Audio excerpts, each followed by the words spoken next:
여러분, 우리 이사야서 지금 몇 주 동안 이사야의 말씀을 우리가 함께 나누고 있습니다.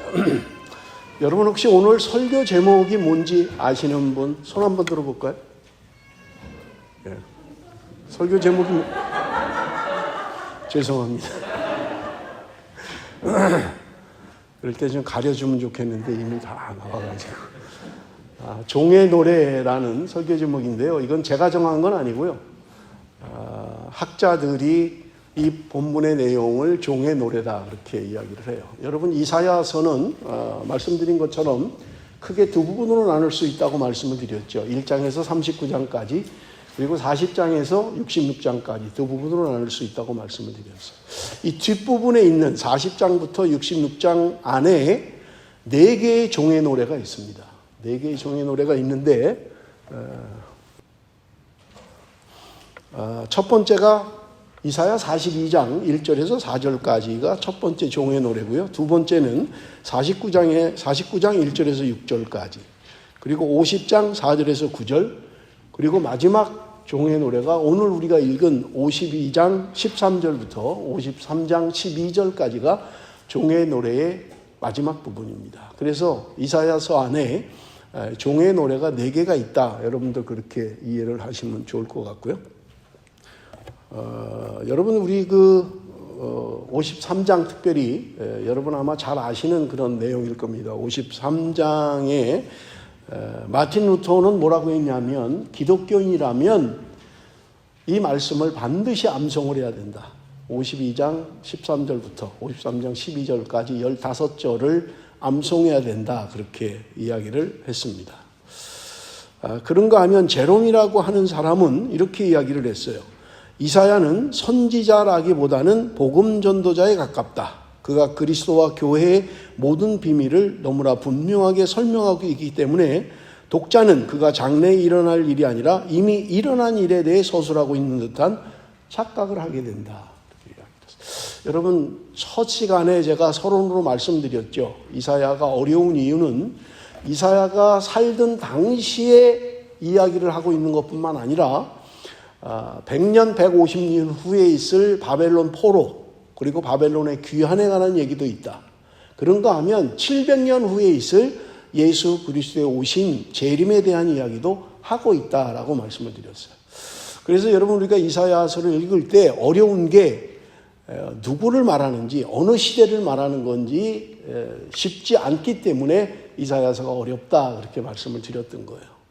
여러분, 오늘 우리가 읽었던 이사야 53장, 정확히는 52장 13절부터인데요.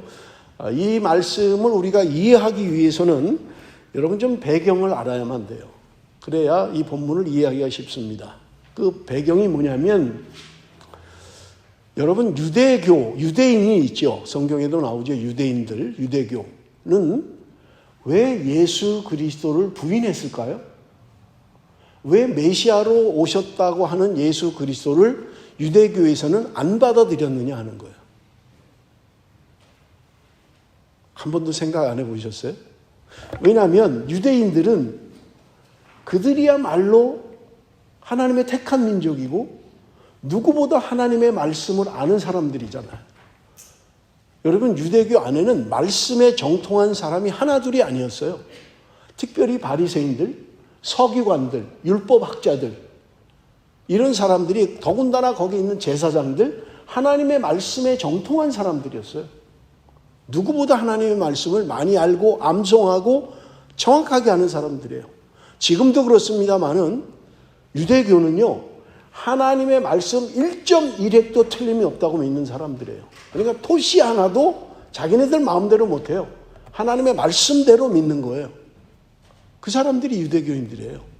그러면 여러분, 의문이 생기잖아요. 우리는 구약에 수많은 메시아에 대한 예언, 예수 그리스도에 대한 예언이 있는데 말씀에 그렇게 정통한 유대인들은 왜 그 말씀을 모르겠어요? 그런데 왜 내가 그 성경에 예언하는 메시아다 라고 오신 예수 그리스도를 그들은 왜 부인했느냐 하는 거예요. 그리고 십자가에 죽여버렸어요. 말씀을 정확하게 안다면 분명하게 예수님이 메시아라는 걸 알 텐데 그들은 뭐 때문에 예수 그리스도를 부인하고 받아들이지 않았느냐라고 하는 것입니다. 그래서 여러분, 우리가 이 말씀을 이해하기 전에 유대인들이 가지고 있는 메시아 사상, 그들은 왜 예수 그리스도를 부인할 수밖에 없었는가라고 하는 것을 먼저 살펴보도록 하겠습니다. 여러분, 신명기, 성경에 많이 있습니다만은 신명기 6장 4절 5절입니다. 신명기 6장 4절 5절 다 같이 읽습니다. 시작.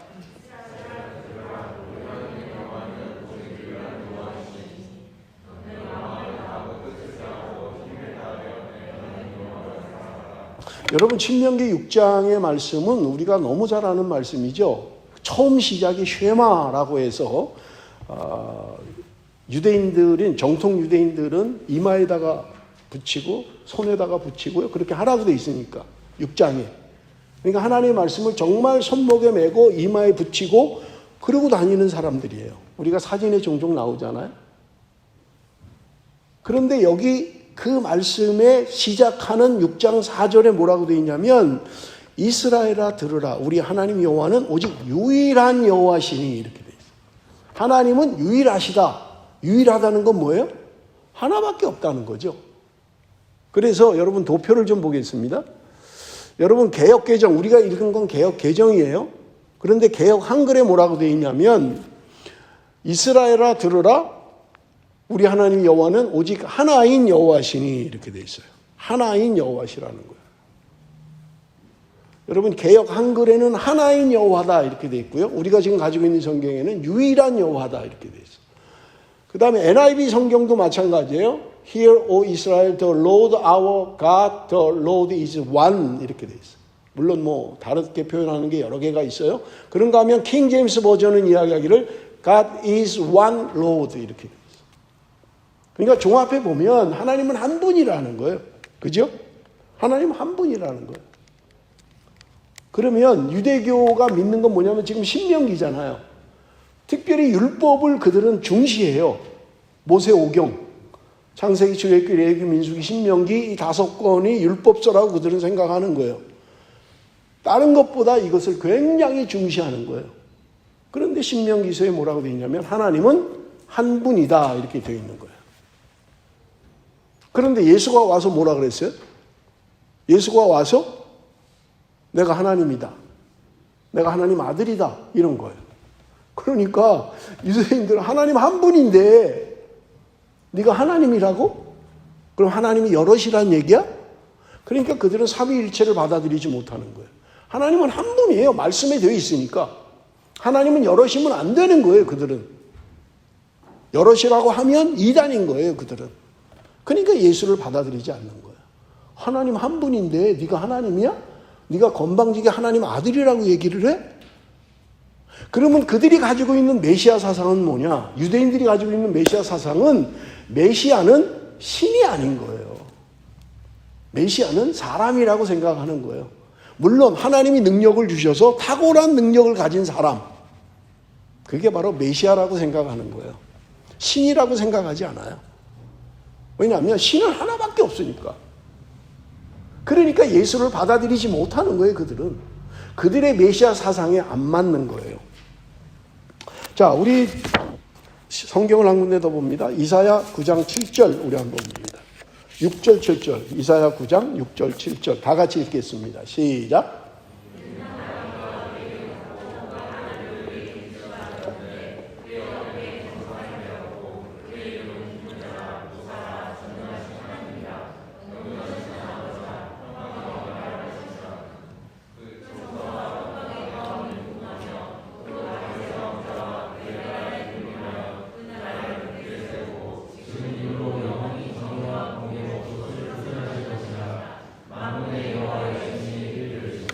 여러분, 우리는 이사야의 메시아의 출현, 메시아의 탄생에 관한 예언의 말씀이 지금 이거는 아직 700년 전이잖아요. 이사야가 활동할 때가. 그런데 분명하게 이것은 메시아 탄생에 관한 이야기예요. 그런데 유대인들은 이 말씀을 어떻게 받아들이냐면 여러분 7절에 보면 그 정사와 평강의 더함이 무궁하며 또 다윗의 왕자와 그의 나라에 군림하여 그 나라를 굳게 세우고 영원히 보존하실 것이다. 그러니까 메시아로 오실 분은 다윗의 혈통에서 와야만 돼요. 그리고 그는 왕으로 오실 거라는 거예요. 그래서 다윗의 왕권을 가지고 올 것이고, 그리고 다윗의 그 나라를 견고하게 영원히 멸망하지 않을 나라로 세울 사람, 그게 누구냐? 메시아라고 생각하는 거예요. 한 군데만 더 보겠습니다. 다니엘서 7장 14절입니다. 다니엘서 7장 14절 다 같이 읽습니다. 시작.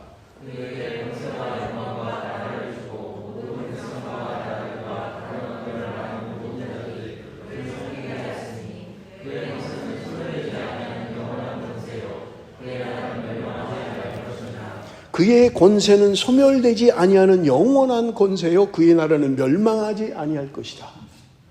그의 권세와 그의 나라가 멸망하지 않는다는 거예요. 누가 오면요? 메시아가 오면. 그러니까 이스라엘 사람들, 유대인들의 생각 속에는 메시아로 오는 사람은 다윗의 혈통으로 와야만 되고, 왕권을 가진 사람이어야 되고, 강력한 통치력을 가진 사람으로 그 나라를 영원히 견고하게 할 사람.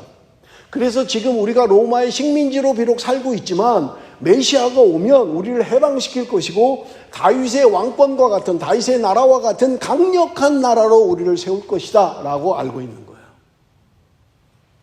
그들이 메시아 사상이에요. 그러니까 예수님은 안 맞는 거예요.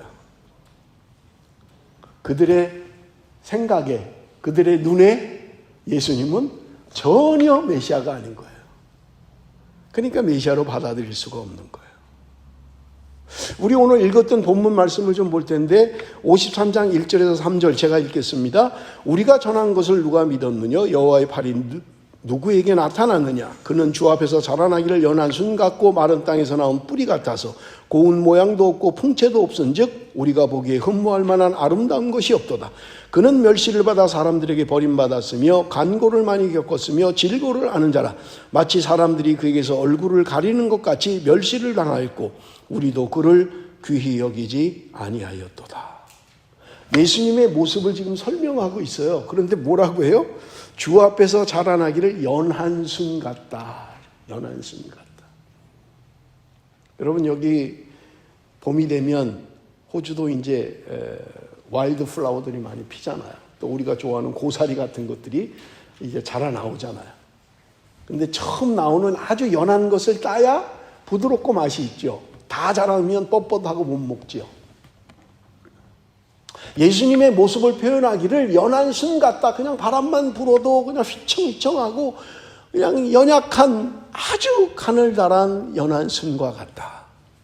마른 땅에서 나온 뿌리 같다. 그렇게 합니다. 물이 없어요. 가물었어요. 그러니까 나무들이 말랐는데 그 뿌리가 얼마나 물을 받아들이지 못해서 말랐겠냐고요. 마른 땅에서 나온 뿌리 같다. 비틀어져 가지고 제대로 수분을 공급받지 못하고 그래서 삐뚤빼뚤 그냥 꼬부라져서 한 것들.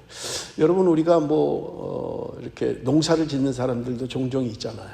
제때에 물을 안 주고 그러면 그게 고구마든 감자든 깻잎이든 막 비틀어지죠. 막 조금 해가지고 보잘것없게 되죠. 예수님의 모습이 풍채도 없다. 고운 모양도 없다. 그래서 우리가 흠모할 만한 어떤 것도 없다는 거예요. 그냥 보기에 풍채 좋네. 얼굴 봐. 좋네. 우리 목사님 같아. 이렇게 좀 하면 좋잖아요. 보기에 모양이 안 나요. 풍채도 없고 그냥 보면 불쌍하네. 이렇게 못 먹었을까? 볼 게 없는 거예요. 그게 예수님의 모습이고 메시아의 모습이라는 거예요.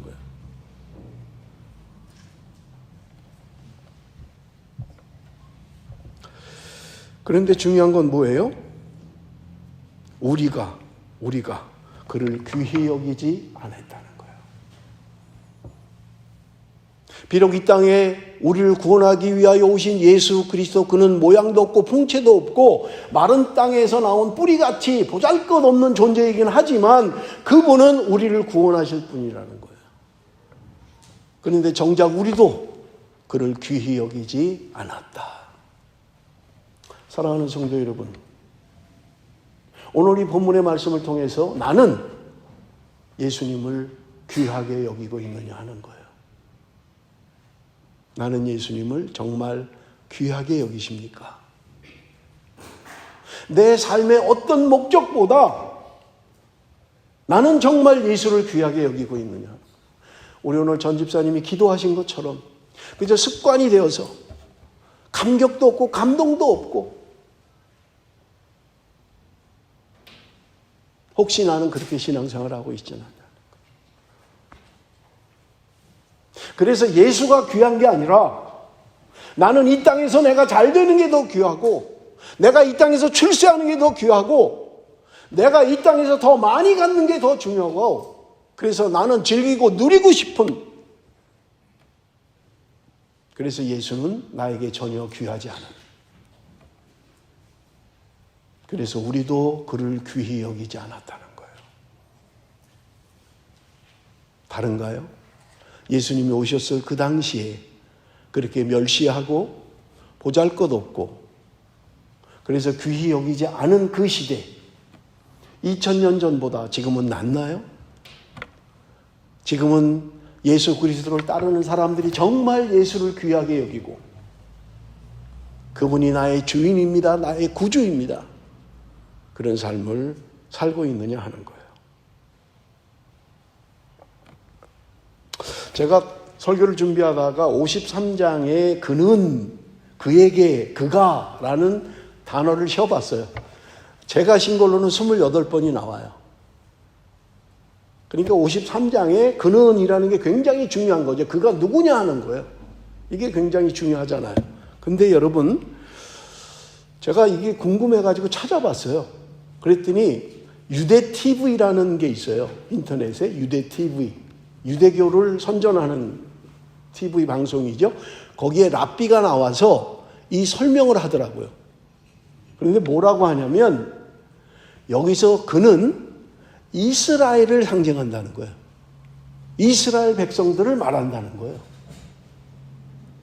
여러분, 이사야서 53장은 유대인들에게 금서입니다. 제가 여러분들에게 카톡으로 보내놨어요. 한 10분짜리 영상인데, 여러분, 유대인들은요, 이사야 53장이 있는 것도 모르는 사람이 태반이에요. 들어본 적도 없어요. 그리고 못 읽게 해요. 53장을 아예. 왜 그런지는 제가 뒤에 설명을 하도록 하겠습니다. 여러분, 예수님이 이 땅에 오셨어요. 그가 태어나시는 거 우리가 잘 알잖아요. 마국간에 변변한 여관방 한 번을 들어가지 못하고 마국간에서 태어난 예수 그리스도. 그는 나사렛에서 성장했습니다. 그 당시 나사렛이라는 동네는 선한 게 없다고 생각했던 거예요.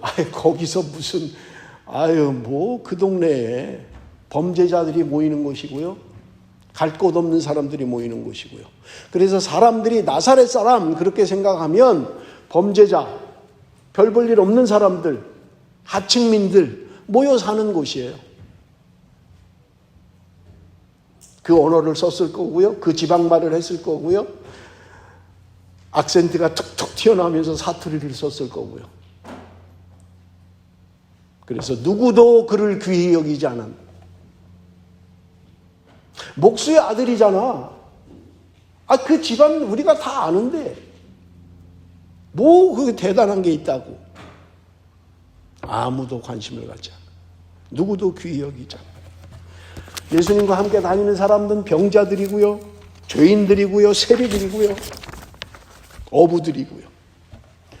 그저 하층민들, 아무것도 볼 게 없는, 그저 보잘것없는 사람들이 예수님을 따라다녔던 거예요.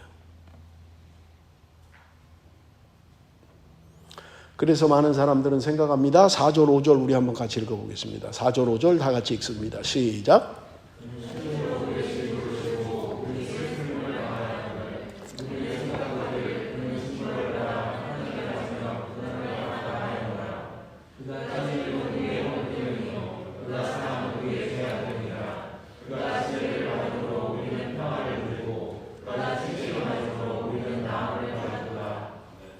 그는 실로 우리의 질고를 지고 우리의 슬픔을 당하였거늘.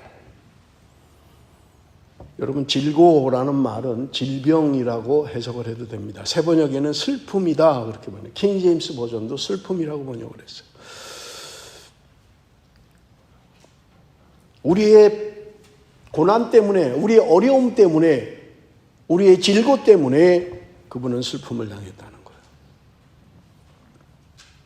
여러분, 육신의 병이 있는가 하면 영적인 병이 있습니다.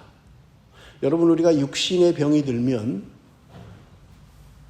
약을 먹든지 심하면 병원을 가든지 해결을 하려고 하잖아요. 아프니까요. 그런데 정작 영적인 병은, 영의 병은 관심을 갖지 않는 거예요.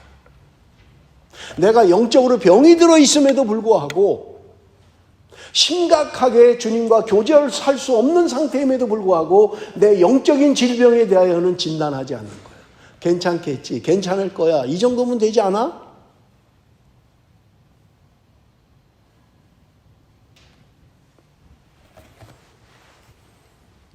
우리는 생각하기를 그는 징벌을 받아 하나님께 맞으며 고난을 당한다 하였노라.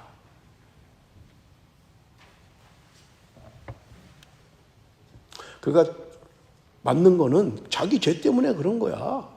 그래서 왜 맞고 고난 당하는 거야. 우리가 그렇게 생각했다는 거예요. 그들이 그렇게 생각하고 있었다는 거예요.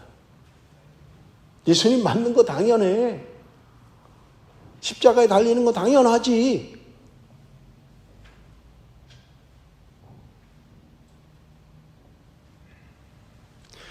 주님께서 십자가에 못에 찔리고 창에 찔린 것은 나의 허물 때문이라고 이야기합니다. 그가 찔림은 우리의 허물 때문이요, 나의 잘못 때문에, 내 허물 때문에 주님이 찔렸다고 성경은 말씀하고 있는 거예요. 여러분, 우리는 한두 가지 허물을 다 가지고 있죠. 그런데 주님이 나의 허물 때문에 찔리셨다는 거예요. 그분이 잘못해서가 아니고, 그분이 허물이 있어서가 아니고, 그분은 완벽한데 오늘 나의 허물 때문에, 내 허물 때문에 주님이 창에 찔리셨다고 말씀하고 있어요. 여러분, 가시가 하나 찔려도 우리 얼마나 아픕니까? 가시가 하나 찔려도 얼마나 아프냐고요. 주님은 못에 창에 찔림을 당하셨던 거예요. 그가 상함은 우리의 죄악 때문이라. 우리의 죄 때문에 주님이 상하셨다고 말씀하고 있어요. 그런데 정작 우리는 그 죄를 모르는 거예요. 내가 죄를 짓고 있는 것을 모르는 거예요. 그래서 주님이 가상칠언 제일 첫 번째 했던 기도가 뭐예요? 아버지여 저들을 사하여 주옵소서, 자기들이 하는 것을 알지 못함이니이다. 자기가 뭘 하는지를 모르는 거예요. 무슨 죄를 짓고 있는지.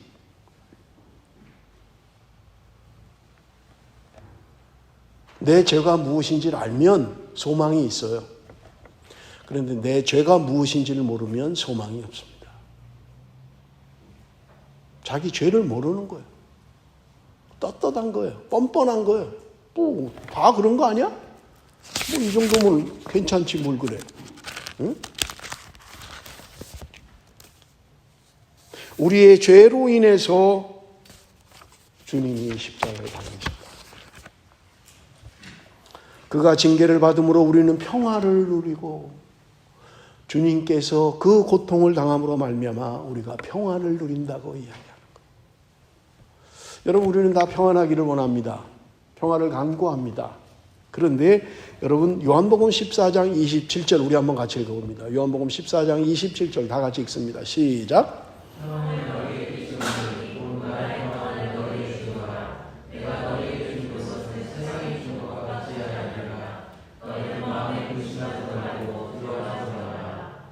세상이 주는 것과 같지 않다는 거예요. 세상도 우리에게 평안을 줄 수 있어요. 뭔가 넉넉하고 내가 원하는 대로 되고 그러면 평안을 누릴 수 있어요. 그런데 주님이 주시는 평안은 세상이 주는 것과 다르다는 거예요. 우리는 뭔가 부족하고 뭔가 어렵고 뭔가 힘들면 평안이 없어지죠. 우리 뭐 계속 기도하고 있잖아요. 우리 이제 새로 개업하시는 분들, 준비하는 분들, 잘 될까? 성공할 수 있을까? 망하면 어떡하지? 안 되면 어떡하지? 내가 모든 게 넉넉해서 세상이 주는 평안도 있다는 거예요. 그런데 주님이 주시는 평안은 세상이 주는 평안과 다르다는 거예요. 비바람이 몰아치고 풍랑이 일고 그런데도 내 영혼 평안해, 내 영혼 평안해. 하나님이 주시는 평안이 있더라는 거예요. 내가 질병으로 고통을 당하고 있는데 사업이 안 돼서 어려움을 당하는데 하나님이 주시는 평안함이 있다는 거예요. 그래서 뭐라고 이야기합니까? 근심하지 말고 두려워하지 마라. 내가 너희들에게 평안을 줄 것이다. 뭐가 가진 게 있어서 성공을 해서 넉넉해서 주는 평안이 아니라 내 인생에 풍랑이 일어나고 있지만 비바람이 치고 있지만 하나님은 나에게 평안을 주신다는 거예요. 가진 게 없지만 넉넉하지 않지만 불확실하지만 하나님 주시는 평안이 있더라는 거예요. 그러면 두려워하지 않습니다. 근심할 거 없어요. 내 영혼 평안해, 내 영혼 평안해.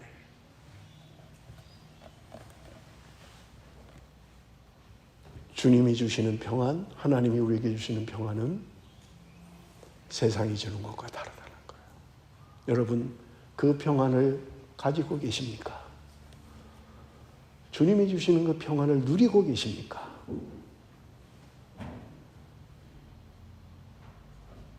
세상 살아가는 삶은 피곤할 수 있습니다.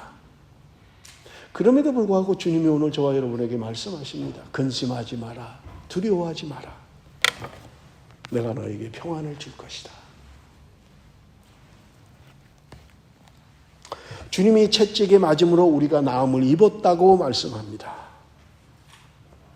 주님이 채찍에 맞음으로 우리가 나았다는 거예요. 내가 가지고 있는 육체의 질병, 내가 가지고 있는 영적인 질병들이 주님이 채찍에 맞음으로 내가 나았다고 말씀하고 있는 것입니다.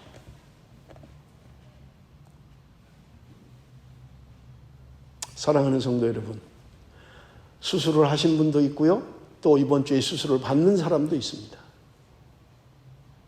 이 말씀을 붙드시기 바랍니다. 이 말씀을 믿으시기 바랍니다.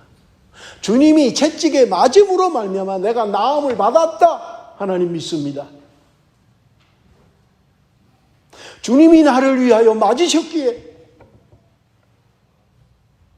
하나님이 나를 치유하실 것을 믿습니다. 문제는 우리 믿음이에요.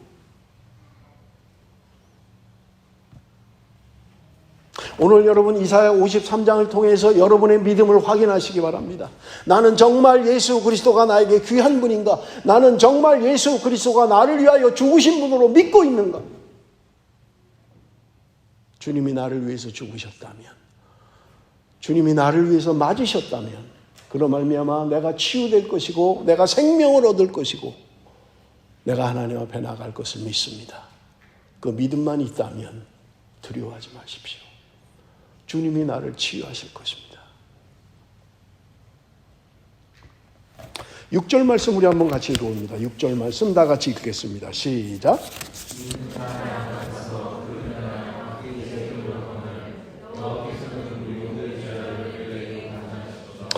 여러분, 우리는 양에 대한 좋은 이미지를 갖고 있어요. 물론 양 문화에서 우리가 살아온 건 아니에요. 물론 여기 호주도 양이 참 많죠. 그러나 뭐 양 문화가 우리가 늘 어릴 때 눈만 뜨면 양을 보고 뭐 학교 갔다 오면 양 치워야 되고 뭐 양 먹여야 되고 그런 건 아니었잖아요. 그런데 우리가 알고 있는 양에 대한 생각은 뭐예요? 아주 온순한 동물이고, 그죠? 공격할 수 있는 아무것도 갖고 있지 않고 뭐 뿔이 있거나 무슨 뭐 발톱이 있거나 이빨이 있거나 이런 것도 아니고 강한 무슨 공격력 그걸 갖고 있지도 않고 빨리 달리지도 못하고 뭐 이렇게 변신을 하지도 못하고. 우리가 뭐 생각할 때 양 그렇게 생각하잖아요. 그런데 오늘 본문에 보세요. 우리가 다 양 같아서 그릇 행하여. 양이 그릇 행한다는 거예요. 그런가 하면 각기 제 길로 갔거늘. 지 맘대로 갔다는 거예요. 지금 양의 속성을 이야기해요. 우리가 알고 있는 거랑 다르죠? 그런데 여러분, 이 양문화에 있는 이집트 중동 지방에서의 사람들은 양을 이야기할 때 굉장히 고집이 센 짐승이라고 생각한다는 거예요. 그래서 그 사람들은 가장 듣기 싫어하는 말이 있어요. 그게 뭐냐면 양 같은 놈. 이 말을 제일 싫어한대요. 욕 중에 욕이라는 거예요. 이런 양 같은 놈. 굉장히 싫어한다는 거예요. 왜냐하면 고집은 세지요. 잘 달리지도 못하죠. 눈은 어두워서 1m 앞도 못 보죠. 그런데 지 맘대로 하려고 하죠.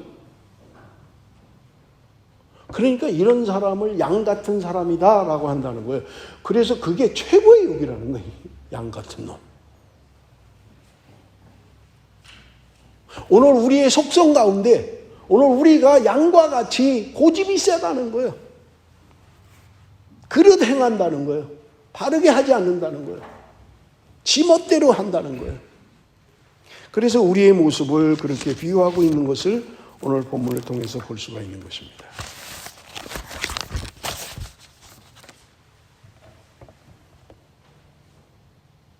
눈이 안 좋고 달릴 힘도 없고 공격용 무슨 무기가 있는 것도 아니고, 그러면 목자의 말을 잘 들어야죠. 그러니까 짐승들이 양을 딴 길로 가는 거, 지 맘대로 하는 거, 그게 공격 대상 1호라는 거예요. 그냥 가서 잡아먹어버리는 거예요. 잘 달리지도 못하지, 눈도 안 좋지, 고집은 세지, 지 맘대로 하지. 그러니까 그렇게 딱 무리에서 벗어나는 거, 그거 그냥 대상이라는 거예요. 달려가서 잡아먹는다.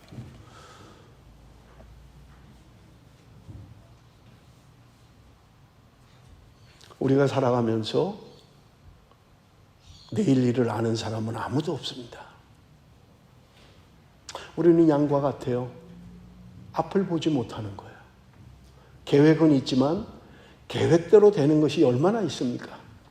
내가 이렇게 하고 어떻게 하고 이러다 하면 이렇게 하고 계획을 세웁니다마는 계획대로 되지 않잖아요.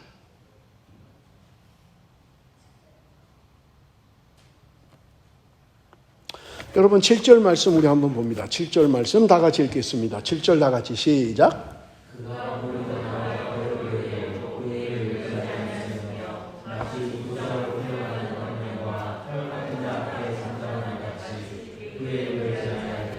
여러분 6절하고는 굉장히 대조적이에요. 예수님을 표현하는 거죠. 메시아를 표현하는 거예요. 그런데 마치 도수장으로 끌려가는 어린 양과 털 깎는 자 앞에서 잠잠한 양같이 그의 입을 열지 않았다. 여기 보면 또 굉장히 온순한 양으로 표현을 하고 있어요. 그런데 과연 그게 맞는 걸까라고 하는 거예요. 여러분 여기 양과 털 깎는 자 앞에서 잠잠한 양같이, 잠잠한 양같이, 이 잠잠한이라는 단어의 원어의 의미가 뭐냐면 묵다, 벙어리가 되다, 잠잠하다 이런 말이에요. 그래서 킹 제임스 버전에도 dumb라는 단어로 표현하고 있어요.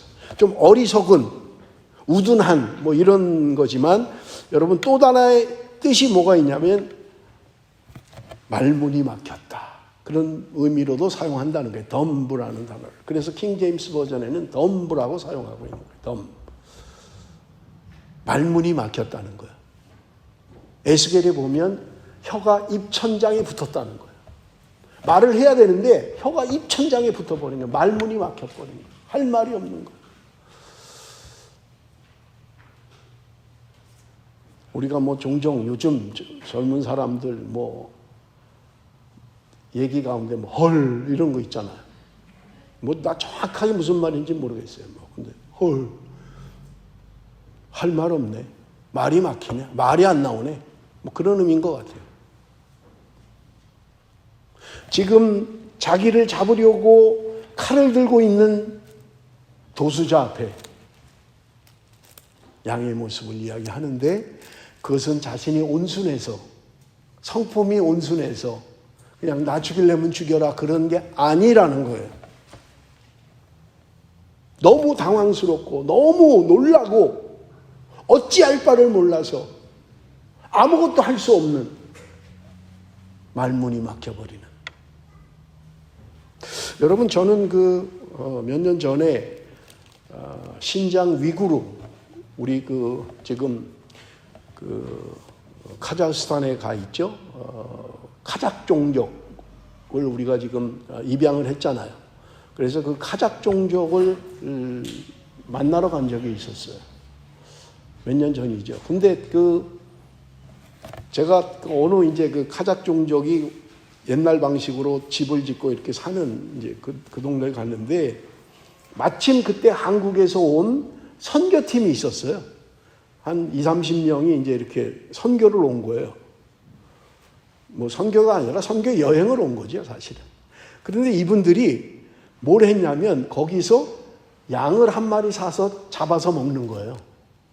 근데 그거 양 잡는 것을 시연해 주는 거예요. 그러니까 이제 선교팀들이 가서 다 보는 거예요. 저도 이제 그래서 얘기를 듣고 양을 잡는다 그래서 이제 가본 거예요. 저도 처음 봤어요, 양 잡는 거. 갔더니요, 우리가 뭐 크지 않아요. 우리가 있는데 양이 한 10마리가 들어있는 거예요, 이제 우리 안에. 그러니까 바깥으로 못 도망가죠. 뭐 펜스가 있으니까. 그러니까 이제 이 도수자가 양 잡는 사람이 딱 들어가는 거예요. 그러니까 양들이요, 이걸 이제 감지한 거예요. 그러니까 그 사람으로부터 가장 멀리 떨어지는 거예요. 뭐 하나 아니 한 마리 잡아야 되니까 잡으려고 하면 일로 받아먹는 거예요. 글로 가면 또 일로 도망가는 양들이. 지금 어떻게든지 막 안 잡히려고. 그러다가 이제 한 마리가 잡힌 거예요. 그러니까 이제 그걸 끌고 나와서 양 잡는 데로 가는 거예요. 거기 이제 뭐 세면으로 해가지고 수도도 있고 피가 나오고 막 이러니까 죽으면 그때 내려가도록 이렇게 딱 해놓고 둘러서서 보는 거예요, 양 잡는 걸. 그런데 칼을 들고 있는 자기를 죽이려는 그 사람 앞에 있는 양은 발버둥 치지 않더라고요. 왜냐하면 포기한 거예요, 그냥. 너무 놀란 거예요. 이제 나는 죽는구나. 그래서 원래 온순하기 때문이 아니라 지금 죽음 앞에 말문이 막히고 너무 놀라고 너무 두렵고 어떻게 할 수 없는 상황이라 말을 하지 못하는 그런 상황을 이야기하고 있다는 거예요. 박효진 장로님이라고 여러분 교도소 선교하는 서울구치소에 소장을 했죠. 이분 간증을 제가 들으면서 이분이 뭐라 그러냐면요, 이제 사형 온도, 마지막 최종 사형 온도가 내려진 거예요. 그러면 이제 언제 사형 당하는지를 모르는 거예요. 그런데 사형 집행하는 날 법무부에서 연락이 온다는 거예요. 아무개 사형, 오늘 사형 집행. 그러면 본인한테 사형 집행한다고 말 안 한다는 거예요. 근데 교도관들이 한 5-6명이 자기 방으로 오는 거예요. 그리고 몇 번 면회한다는 거예요. 근데 보통 같으면 면회 알려줄 때는 뭐 교도관이 혼자 와서 야, 너 오늘 면회 왔어. 몇 번 나와. 면회. 이러는데 교도관이 5-6명이 앞에 딱 서 있는 거예요. 얼굴이 딱 굳어가지고. 그러니까 이 사람도 감지를 한다는 거예요. 오늘 집행하는구나. 그 순간에요, 그렇게 악랄하고 그렇게 흉악한 범죄를 저지르고 사형 온도를 받은 죄인이 걷지를 못한다는 거예요. 그래서 교도관들이 붙잡고 질질 끌고 간대요. 자기 힘으로 걷지를 못한다는 거예요. 그렇게 흉악한 범죄를 저지르고 그렇게 악랄했던 죄수가 자기의 죽음을 감지하는 순간 다리가 후들거려서 자기 발로 걷지를 못한다는 거예요. 그래서 교도관이 끌고 간다고 이야기를 하더라고요. 주님의 모습은 원래 온순하고 원래 겸손하고 그래서 그런 게 아니라 도수자 앞에서 놀라고 너무 무섭고 너무 고통스러워서 말문이 막혀버린 그 상황을 이 7절이 설명하고 있다는 거예요. 주님이 우리를 위해서 죽으신 것은 당연히 그냥 그렇게 할 수 있는 분위기에 주님이 우리를 위해서 그렇게 하신 게 아니라는 거예요. 그래서 주님도 할 수만 있으면 이 잔을 좀 옮겨주십시오.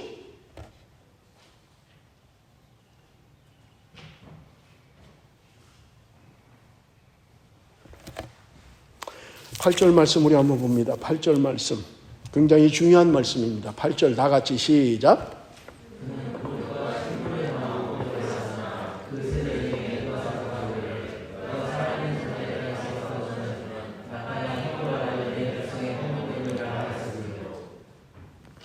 제가 어젯밤에 유대 TV라는 걸 봤어요. 유대인들의 선전하는 유대 방송이죠.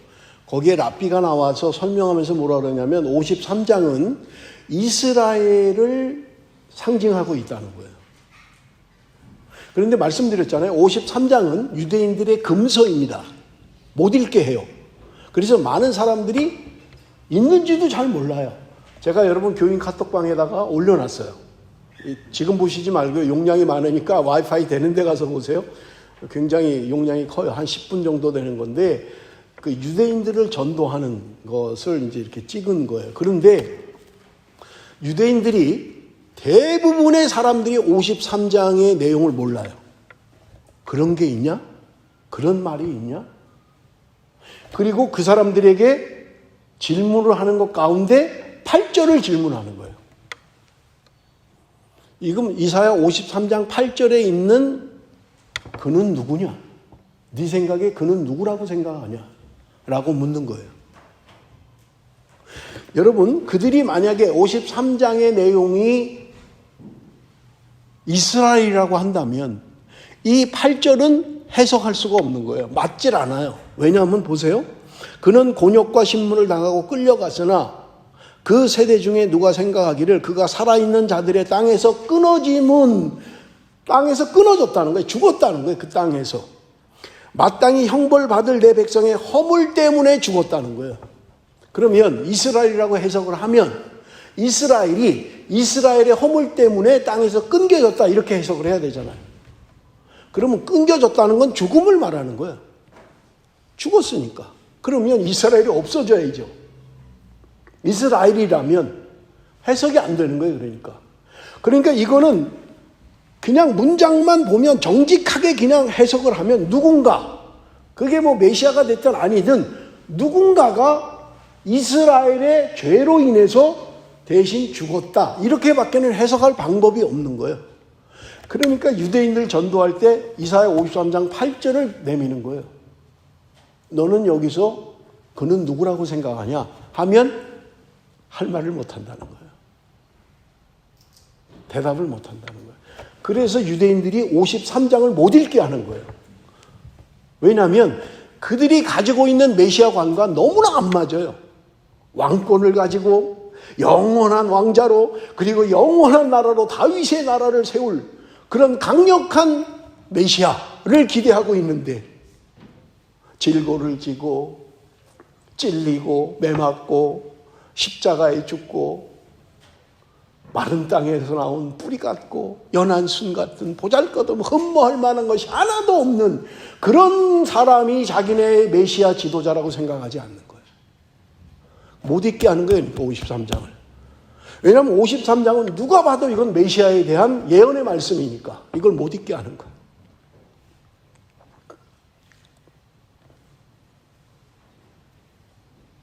여러분, 이 말씀은 우리를 위하여 죽으신 예수 그리스도, 그분이 강력한 왕권을 가지고 강력한 힘을 가지고 수많은 병력을 가지고 로마의 압제에서 우리를 해방시켜 줄 것이고 영원한 나라를, 멸망하지 않는 나라를 세워줄 세상 나라를 이야기하고 있지 않다는 거예요. 이 땅에 오셔서 그렇게 힘없이 죽은, 십자가에 달려 죽으신 것은 신명기에 저주받은 자라는 거예요. 나무에 달린 자마다 하나님의 저주를 받았다라고 이야기하고 있어요. 그러니 십자가에 죽은 예수, 저주받은 사람, 그 사람이 무슨 메시아가 되겠냐고요. 볼품도 없는 사람이, 무슨 능력이 없는 사람이 무슨 메시아가 되겠냐고요. 그러니까 자기들과 안 맞는 거예요. 그러니까 예수를 부인할 수밖에 없는 거예요. 주님이 세우실 나라는 이 땅의 나라가 아니잖아요. 예수님의 제자들도 몰랐던 거예요. 주님의 나라가 임하면 한 사람은 왼편에 한 사람은 오른편에 앉혀주십시오. 세상 나라로 생각하고 있었던 거예요. 그런데 주님의 나라는 이 땅의 나라가 아니라 영원한 하나님의 나라를 이야기하고 있었던 거예요. 그 영광의 모습이 10절에서 12절에 기록되어져 있습니다. 우리 한번 마지막 같이 읽습니다. 10절에서 12절 말씀 다 같이 읽겠습니다. 시작.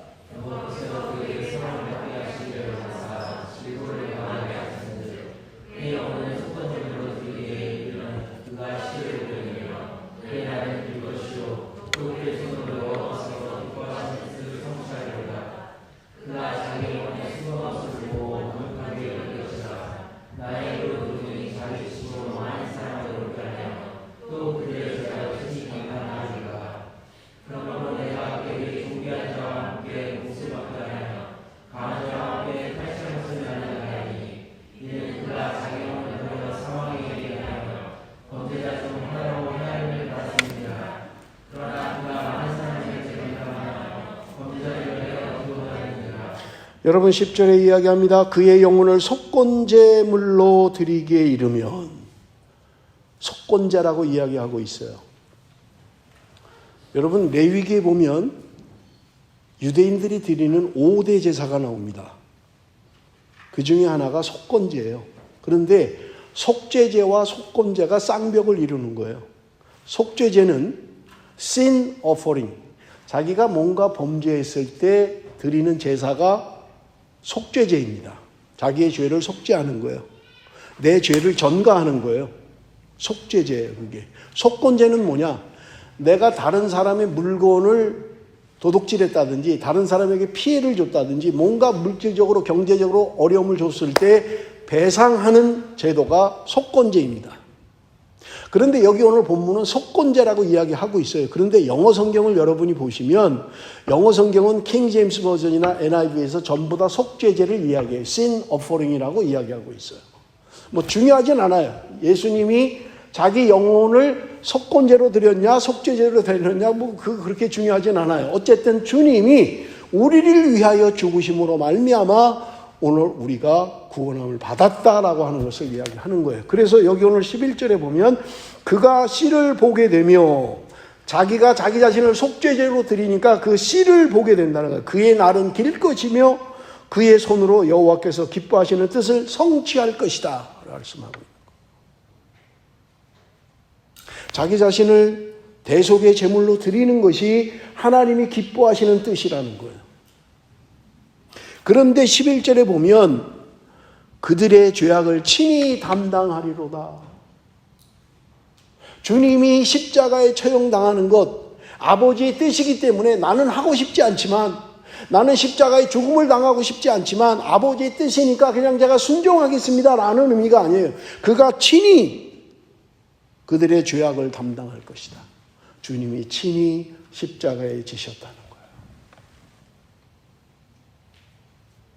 12절에 보면 그러나 그가 많은 사람의 죄를 담당하며 범죄자를 위하여 기도하였느니라.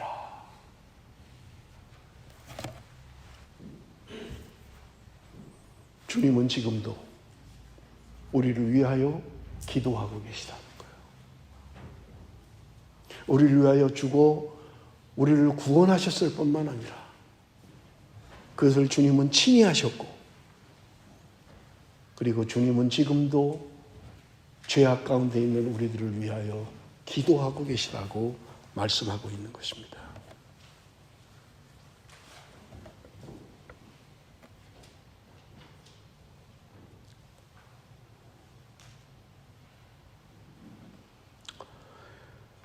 여러분 요한복음 17장 3절 우리 한번 같이 읽어봅니다. 요한복음 17장 3절 다 같이 읽습니다. 시작.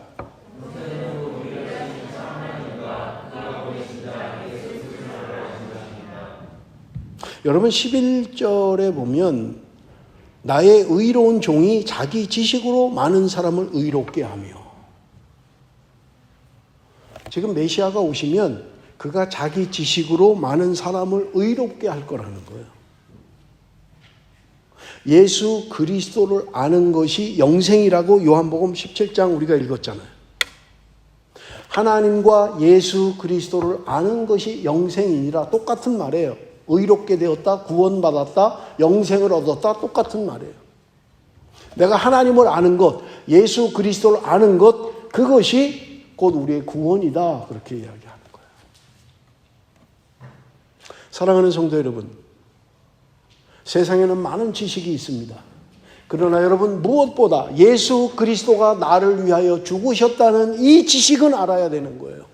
내가 예수를 믿는다면 주님이 나를 위하여 죽으신 것을 알아야 된다는 말입니다.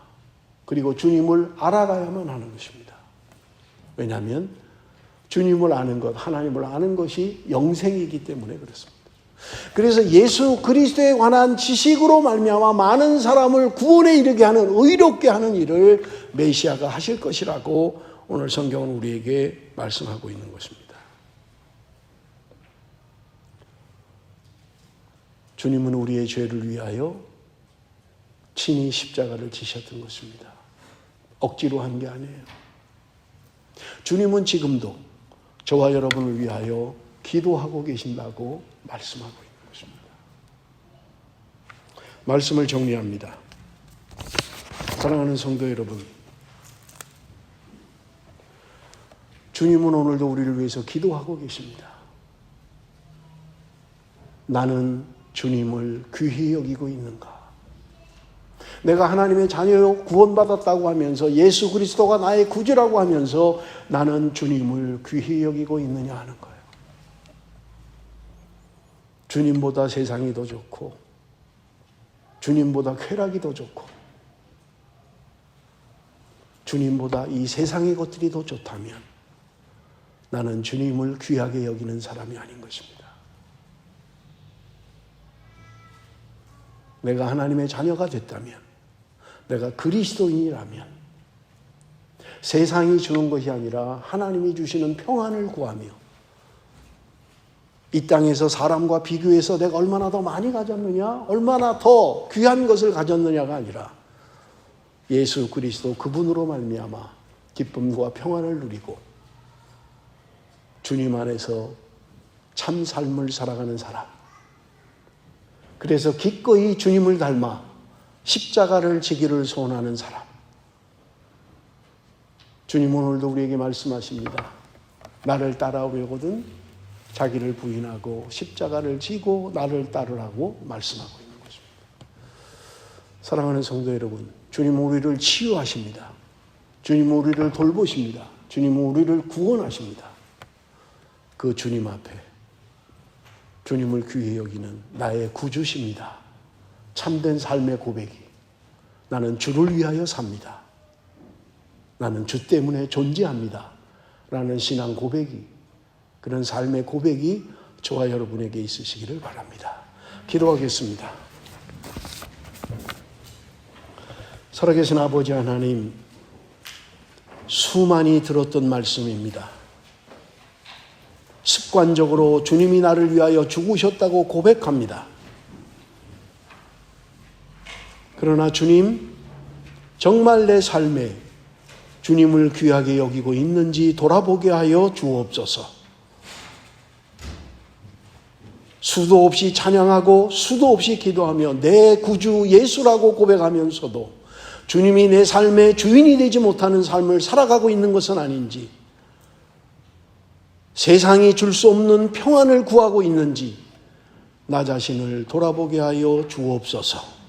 아버지 하나님, 지금부터라도 하나님의 자녀답게 살게 하여 주옵소서. 십자가를 지고 주님을 따라가는 주님의 백성, 주님의 자녀가 될 수 있도록 주께서 함께하여 주옵소서. 예수님의 이름으로 기도드리옵나이다. 아멘.